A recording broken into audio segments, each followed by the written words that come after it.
آقا جان یقیناً ایک اہم سوال کی طرف آپ نے متوجہ کیا، تو کیا ہم یہ کہہ سکتے ہیں کہ امام حسین علیہ الصلوۃ والسلام کا یہاں پر اگر سوال کرنے والا کوئی سوال کرتا بھی ہے کہ سال کا آغاز ہونے سے، تو اسے پوری بات بتانا چاہیے کہ امام حسین علیہ الصلوۃ والسلام کے قتل کے موقع پر یہ سال والی بات اضافی بات ساتھ کر کے تو شبہ داخل نہ کیا جائے، پریشان نہ کیا جائے، بلکہ صرف یہ پوچھا جائے کہ امام حسین علیہ الصلوۃ والسلام کے قتل پر رونا دونوں چاہیے یا ہنسنا چاہیے؟ دونوں امور میں تفکیک ضروری ہے. آپ نے بھی بہت زبردست پوائنٹ بیچ میں آپ نے مینشن کیا ہے.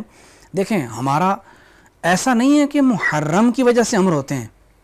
اگر یہ واقعہ ماہ رمضان میں ہوتا، اگر یہ واقعہ کسی اور مہینے میں ہوتا تو اس وقت بھی ہم اس کا آغاز گریہ سے کرتے. جس مہینے میں یہ غم کا سانحہ ہوتا ہم اس مہینے کو اسی گریہ کے ساتھ شروع کرتے.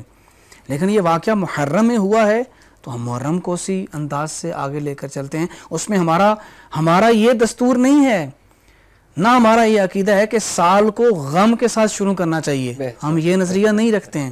لیکن ہم کیوں کرتے ہیں؟ کیونکہ ہمارا سال کا آغاز ہی غم سے ہو چکا ہے، اور وہ غم کسی اور نے نہیں دیا، وہ رسول کی امت نے دیا ہے.